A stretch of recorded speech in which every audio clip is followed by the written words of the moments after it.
سلام علیکم خوێندکارانی عزیز و خۆشەویست لە ئەوانە و ڤیدیۆیەکی ترا چینۆبۆلاتان بۆم ڕۆمان باس لە ئەپیسۆدی پێنجەمەکەین The Great Expectation واتە پێشبینیە گەورەکە. After Miss Joy was attacked, we need someone to look after the three of us. Then Biddy came to live at the forge. دوای ئەوەی کە خوشکەکەی پیپ Mrs Joy هێرش کرا بۆ سەری ئەڵێ پێویستمان بە کەسێک بوو. We need someone to look after. Look after واتە سەیری بکە واتە چاودێریەک ئەم سیانەمان بکە کە لە ماڵەوە بووینیەکێ خواردنمان بۆ حەزەکە ماڵ پاکاتەوانێ بۆیە کەسێک یەت ناوی بیدیە. بیدی چێ؟ بیدی کچەکە یەت بۆ ئەوەی کە لەگەڵیانە بژی لە دوکانی ئاسنگەریەکە و لەگەڵ ئەوانە بژی. بیدی was a kind girl. بیدی کچێکی زۆر عاقڵ بوو زۆر یعنی خانومان بوو. I liked her. حەزم بە تەبیعەتی بوو زۆر کچێکی باش بوو. But she wasn't beautiful or educated like Stella. بەڵام وەکو ئیستێلا چی نەبوو جوان نەبوو و هەروەها خوێندەواریش نەبوو وەکو چێ وەکو ئیستێلا خوێندەوار و جوان نەبوو. She was just a young girl from the village. ئەو چی بوو ئەو تەنیا کچێکی گەنج بوو لە ناو لادەکەمانە. I couldn't forget ئیستێلا. ناتوانم ئیستێلا لەبیر بکەم. ناتوانم بە هیچ جۆرێک ئیستێلا لەبیر بکەم. Each year I went to Miss Havisham's dusty house on my birthday. هەموو ساڵێک لە ڕۆژی عید و مەلادەکەم ئاچم بۆ کوێ؟ ئەچم بۆ ماڵە تەپ و تۆزاویەکەی خات و هاویشام بە نیەتی ئەوەی کە من جارێکی تر ئیستێلا بینمەوە. And I always hoped to see Stella there, but I never did. بە ئاواتی ئەوم جارێکی تر ئیستێلا ببینمەوانێ بەڵام هەرگیز جارێکی تر نەمبینیوانێ. ئەڵێ on one hot summer afternoon دوانیۆڕۆیەکی گەرمی هاوین I took Biddy for a walk. Biddy mir bo piasa beyekova. We walked past the graveyard to the edge of the river. Balay qabristaneke arroshtin baroche baro kanari awaka. There we sat down and watched the ships and fishing boats. Lewe danishtinu seyri kashti bala makani masi girtin mana kert. If I tell you something, will you keep it a secret? Babidimut ئەگەر من شتێکت پێ بڵێم ئایا تۆ ئەمە بە نهێنیە هێڵیتوانە بیدی؟ ئایا من سیخەم پێتە تۆ توانی یعنی ئەم نهێنیی من پارێزی؟ بیدیڵێ بەڵێ بۆ نا ئەی سیقەو بە من نەمە سیقەو بە چییە؟ I want to be a gentleman. ئەمێ ببم بە چی؟ ئەمێ ببم بە کابرایەکی خوێنەوار و یعنی تۆزێ پلۆپایەکم هەبێ حەزەکەم خوێنەوار بم. But why Pip? بیدی ئاسکە پرسیارەکە ئەڵێ بۆچی پی بۆچی ئەتەوێ بکەی؟ Do you mean you aren't happy as you are? یعنی تۆ بەم ئاستی ئێستا تۆ لەم پلەی ئێستای خۆتا دڵخۆش نیت؟ وەکو کەسێکی ئاسایی و ئەمانە حەزت پێی نییە بۆ؟ ئەویش دەڵێ Yes, I'm very unhappy. بەڵێ زۆر بەم حاڵەی ئێستان بێتاقەتم. I hate the fact that I am common. ڕقم لەوەیە کە من کەسێکی ئاسایی بم حەزەکەم حسابێکی ترم بۆ بکرێ شخصیاتێکی ترم هەبێ وعتاها بۆ شێوازە کورێ لەبەر ئیستێلایەتی. And I hate being a blacksmith. وەڕقم لێیە کە بم بە ئاسنگەر حەزەکەم ببم بە چوزانم بە مهندیسێ بە چوزانم بە کابرایەکی خانەدان یعنی خەڵک حسابم بۆ بکە. I explained بۆم ڕوون کردوانێ but if no one had told me I was common I wouldn't have thought about it. بۆم ڕوون کردوانێ وەکو کەسێکی ئاسایی بم کێشەم نییە بەڵام لەبەرەوەی کەسێک پێی وتوم تۆ کەسێکی ئاسایی و کەسێکی سادە و یعنی ئەوەیت لەبەرەوە ئەم قسەیە لە مێشکم دەرناچێ حەز ئەەکەم لە ڕخی ئەم قسەیە ببم بە جەنتڵمان واتە هۆکارەکەی ئەمەیە کە ئێستێلا پێی وتە. Then perhaps I would still be happy. و پێم وایە دوایەوە توانم دڵخۆش بم. Who said you were common? بیدی پێڵێ چی پێی وتوی کە تۆ کەسێکی ئاساییت و کەسێکی خانەدان و یعنی کەسێکی پلەنزمی. ئەڵێ the young lady at Miss Havisham's house. پێی بجواب بەیاتوانێ ئەڵێ ئەو ئافرەتە گەنجێکە لە ماڵی خاتوهاویشان بوو. Then I told her more. زیاترم پێوت وتم She has the most beautiful girl I have ever seen and I love her very much.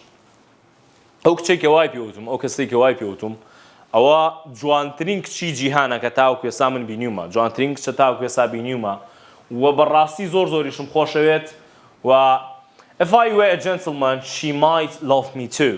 ئەگەر ببم بە جەنتڵمان ئەوە لەوانەیە ئەو کچە منی خۆش بوێ بۆ ئێمە بیرکردنەوەیەکی هەڵەیە هەر کەسێکی خۆشویست هەر کەسێکی چوزانم ئەو شتانە ناگونجێت تۆ لە بەر کەسێک ڕقت لەو ئاستەی ئێسای خۆت بێ بۆ نە خوێندەواری و نییە کابرا خوێنەواری هەیە بۆ ینی لەبەر خاتری و خۆم کەم بە خوێنەوار بەس بۆەوە نە لە هەر پلەیەکایی بۆ شازە بمێنەرەوانێ بە هەموو کەستان بۆ شازە خۆش بێ کە هەیە بۆ منە دکتۆرێکتان وەکو دکتۆرە خۆش بێ وانکو مامۆستایەک و مامۆستایەک یعنی هیچ شتێک هەموو کەسێک هەر کەسە و ئیشێکی گرنگیە بۆ منە فەرقی ئەمە چی ئەم کاک پیپ حەزی لە کچێکە و بەڵام ئیشەکەی ئاسنگەریەوە لە هاتۆ ڕقی لە ئیشەکەی خۆی بێ نە ئەمە بیرکردنەوەیەکی هەڵەیەکە پیپ ئەیکات بیری thought for a few moments بیدی بۆ چەند ساتێک بیرەکاتەوە و دواترەڵێ I think that young lady was very rude to you من پێم وایە کە ئەم کچە زۆر خراپە بۆ تۆ واتە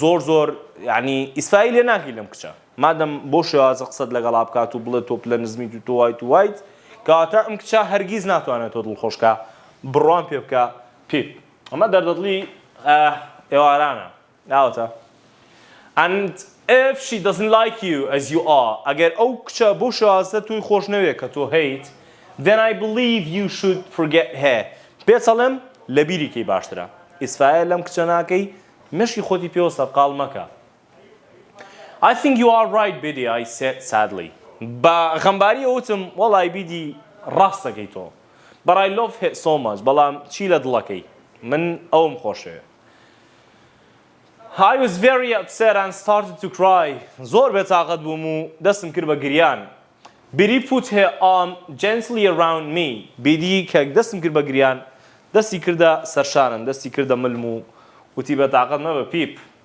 After a while I stopped crying and Biddy said thank you for telling me دوای چەند ساتێک لە گریان پیپ بیدی وتی چی وتی سوپاس بۆ ئەوەی کە پێت وتم I thought then دواتر بیرم لێ کردەوە if I could fall in love with Biddy I would be a happy man کە دەستی خستە ملموەمانە و وتی بێتاقەت مەبە و ئەمانە سوپاس بۆ ئەوەی کە پێت وتم یەکسەر بیرم کردەوانێ ئەگەر لەگەڵ بیدیا بکەومە خۆشەویستیەوانێ ئەوە منە بم بە پیاوێکی دڵخۆش ئەم پیپەش دڵی ئەڵەی هەنارە ها جێی ئەم هەموو دەنگا بێتەوە تایە بەڵام نابێ ئەمە هەڵەیە بۆچی بزانین بۆ But I knew I could only think of Stella ئەڵێ ئەگەر لەگەڵ ئەگەر کۆمە خۆشەویستی لەگەڵ بیدیشا من هێشتا خەیاڵم هەر لای چێ بێ خەیاڵم لای ئستێلا بێ Although she was miles away هەرچەنە ئەم ئستێلا چەندین میل لە من دوور بێ هێشتا من هەر خۆشمەوێت و لە دڵی دەرناکەم Perhaps Miss Havisham could save me from my unhappiness پێم وایە لەوانەیە خاتو هاویشان بتوانێت لە ناو ئەم ناخۆشیەدا لەم ناخۆشیە ڕزگارم کە If she gave me money for my education ئەگەر مس هاویشام هەندێک پارەم باتێ بۆ ئەوەی کە بچم پێی بخوێنم I could become a gentleman ئەتوانم ببم بە چی ئەمتوانی ببم بە خانەدان یعنی مس هاویشام ئەیتوانی کە من ڕزگارکە لەوە ببم بە gentleman Then Stella might feel differently about me and perhaps love me ئەڵێ لە بریوە پارەی کە یای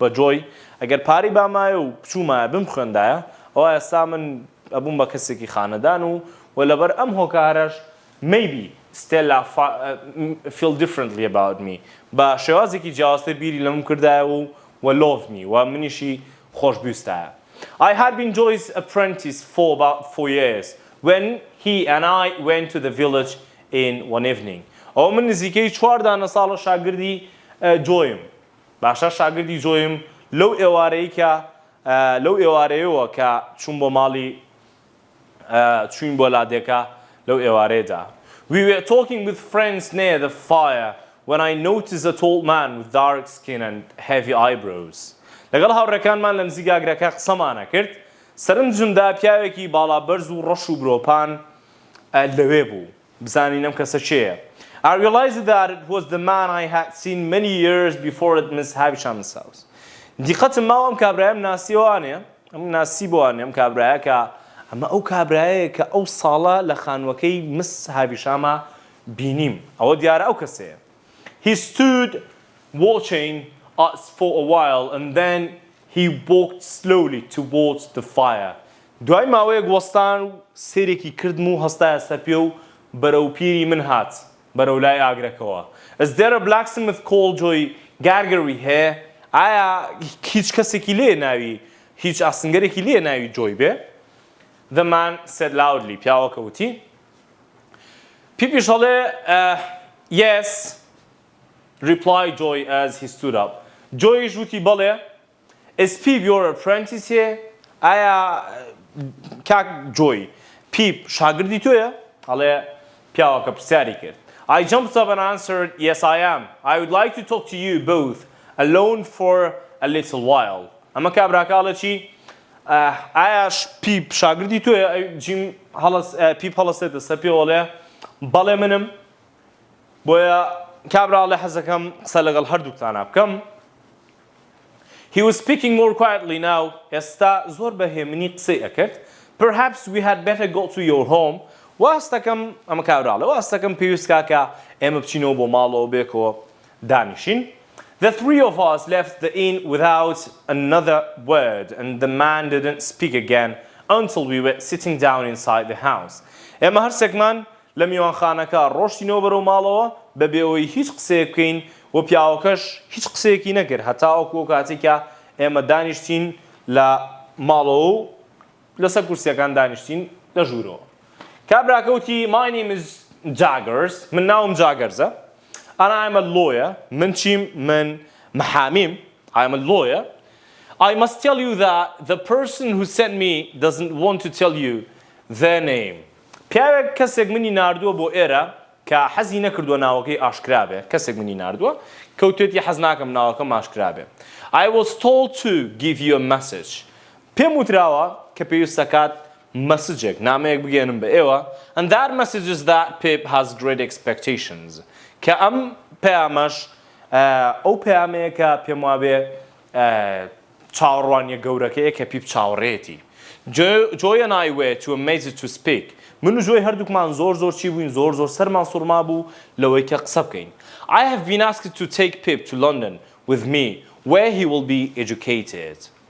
ئەڵێ من داوام لێکراوە کە پیپ لەگەڵ خۆما بەرم بۆ لەندەن بۆ ئەوەی کە خوێنەواری بکەم بۆ ئەوەی کە بیخەمە بەر خوێندن.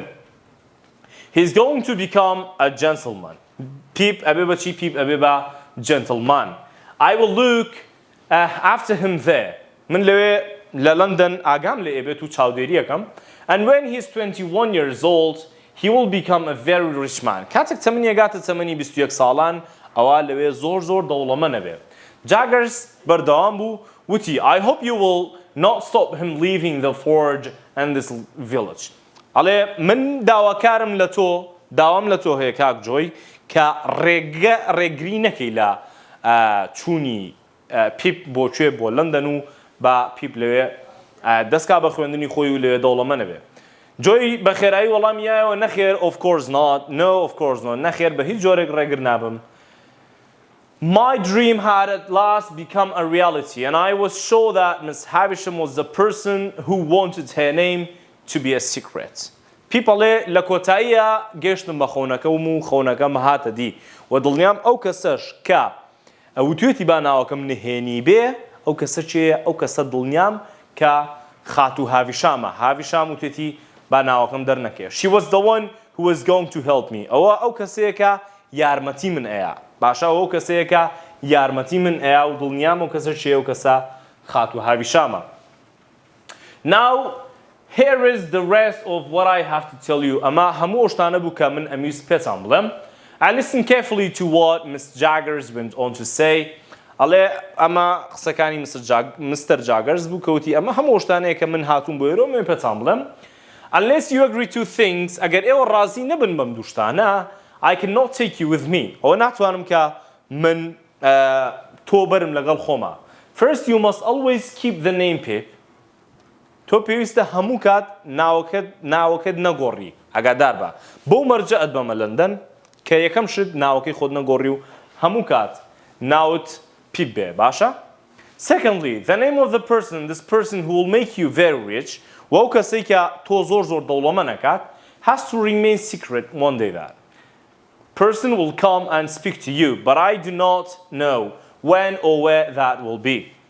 ئەڵێ پیپ من تۆ بە دوو مەرچە بەمە لەندەن یەکەم بۆ هەمیشە ناوت پیپ بێ دووەم شت ئەو کەس ناوی ئەو کەسەش ئەبێ نهێنی بێ کە ئەم کارەی بۆ تۆ کردووە بۆ نمونە ئەو کەسە ڕۆژێک لە ڕۆژان یەت و سەردانتەکە بەڵام نازانم کەی وە لە کوێش ئەم کابرایە یاخود ئەم کەسە دێ بۆ لای تۆ until that day comes هەتاوەکو ئەو کاتەی ئەو ڕۆژەیەت however هەرچەندە you mustn't try to find out this person's name تۆ بۆت نییە کە هەوڵ بەی بزانی ناوی ئەم کەسە چێیە do you agree to those things ئایا تۆ بەم شتانە ڕازیە بیت کە ناوت پیپ بێ بۆ هەمیشە و ناوی خۆت نەگۆڕی هەڵێ yes I do I answered quickly good Mr. Jagger said now I was also given some money ومن هەندێک پارەشم پێدراوە کە بدەمێ and I was told to use this money to pay for your education وەم پارەیەم پێدراوە کە بیەم بە تۆ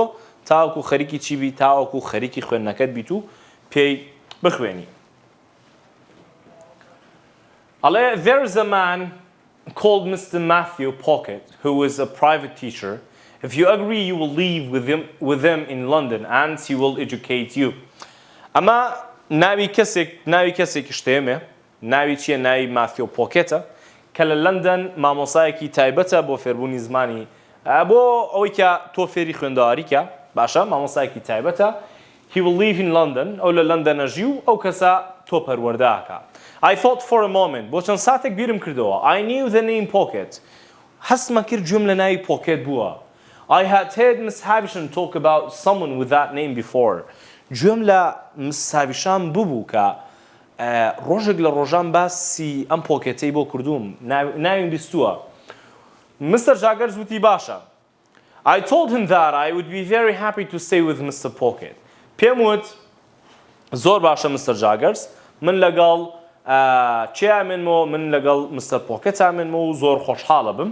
Mr. Jaggers وتی زۆر باشە He got out a small bag and said جانتایەکی بچووکی دەرکرد و وتی Here are 20 guineas ئەمە بڕی 20 جونیەیە باشە بەڵام بە چی خوێنێتەوە بە گینیە خوێنێتەوە guineas ناڵێی گونیە یاخود جینیە نە ئەڵێ گینی ئەمە 20 جونیەیە بالات بێ You will need to buy some smart new clothes before you come to London. ئەم 20 پاوەنە یاخود ئەم 20 گینیەت با پێبێ بۆی کە بۆ خۆت بیەی بە هەندێک جلی تازە و جوان و ئەوانە پێش ئەوەی کە بیت بۆ لندن. Now can you come to London next week پێڵێ ئەتوانی هەفتەی داهاتوو بیتە لندن پرسیار لە پیپەکە. I looked at Joy and said yes I think I can. بەڵێ ئەتوانم کە هەفتەی داهاتوو بێمە لندن. Well Joy Gargery Mr. Jaggers وتی زۆر باشە کاک جۆی I was told to give some money to you و پێشم وتراوە کە هەندێک پارە بەم بە تۆ جۆیەڵێ بە من بۆچی بە من Joy asked because you are losing your apprentice of course Mr. Jaggers پێڵێ ئاخر ئەم پارەیە ئێم بە تۆ لەبەر ئەوەی کە تۆ ئەم شاگردە بە توانایە و لە دەسێی واتە شاگردەکەتە ڕوا بۆیە ئەم پارەیە وەربگرە Joy carefully put his hands on my shoulder and said quietly بە دەستە خاتە سەرشانی پیپ و پێی ئەڵێ چی پیپ It's free to go and find his new life پیپ ئێستا تۆ توانی بڕۆیت و ژیانێکی تازە بۆ خۆت بدۆزیتەوە ژیانێکی تازە بۆ خۆت دروستکەی But if you think that money will make me as happy as having my very good friend Pip with me then you are wrong ئەڵێ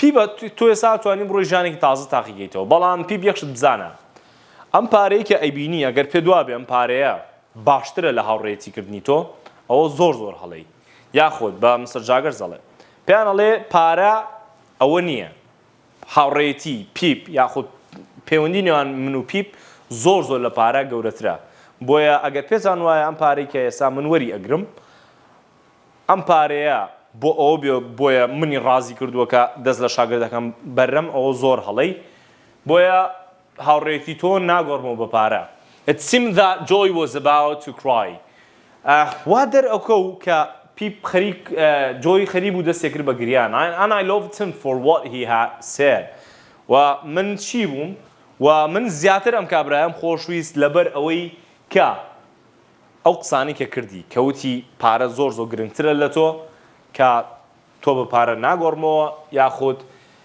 During the week that followed, I bought new clothes and went to see Miss Havisham to say goodbye. ئەڵێ لە ماوەی ئەو هەفتەیە کە تێپەڕی چووم هەندێک جلی تازەم کڕی و ڕۆشتم بۆی کە خواحافیزی لە خاتو هاویشام بکەم. The evening before I left the village.